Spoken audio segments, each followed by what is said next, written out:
Star प्रवाह वाहिनीवरील लोकप्रिय मालिका प्रेमाची गोष्ट यामध्ये काही दिवसांपूर्वी मोठा बदल झाला आहे। अचानक अभिनेत्री मृणाली शिर्केने मालिका सोडल्याचं समोर आलं आहे। मिहिकाच्या भूमिकेत अभिनेत्री अमृता बने झळकली, पण मृणालीने मालिका सोडण्यामागचं कारण अद्याप स्पष्ट केलेलं नाही। तिचे अनेक चाहते सोशल मीडियाच्या माध्यमातून प्रेमाची गोष्ट मालिका सोडल्यामागचं कारण विचारत आहेत, मात्र मृणालीने याबाबत मौन पाळलं आहे।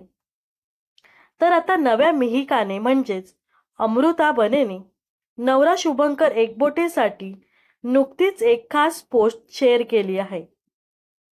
अमृता बनेचा नवरा शुभंकर एकबोटे हा अभिनेता असून दिवंगत अभिनेत्री अश्विनी एकबोटेचा मुलगा आहे। 21 एप्रिल 2024 ला अमृता व शुभंकर लग्नबंधनात अडकले।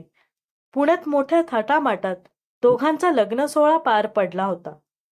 दोघांच्या लग्नाचे फोटो व्हिडिओ सोशल मीडियावर खूप व्हायरल झाले होते।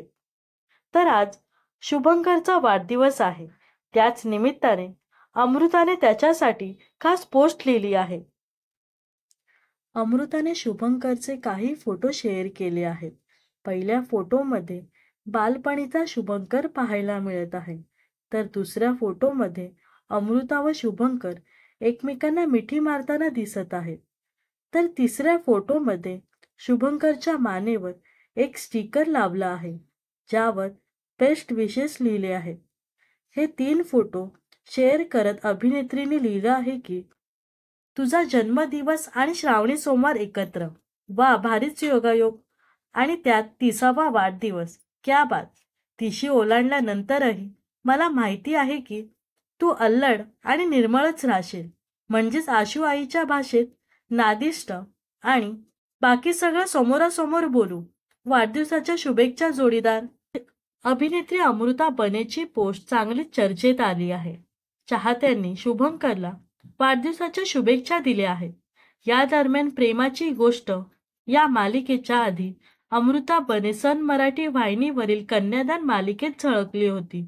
याशिवाय तिने वैजू नंबर 1, रंग माझा वेगळा, 7व्या मुलीची 7वी मुलगी अशा लोकप्रिय मालिकेमध्ये विविधांगी भूमिका साकारल्या होत्या। तर अमृता बने हिच्या अभिनयाबद्दल तुम्हाला काय वाटतं हे नक्कीच कमेंट्समध्ये सांगा। व अशाच मनोरंजन विश्वातील ताज्या घडामोडी जाणून घेण्यासाठी नक्कीच आपल्या चॅनलला सबस्क्राईब आणि फॉलो करायला विसरू नका।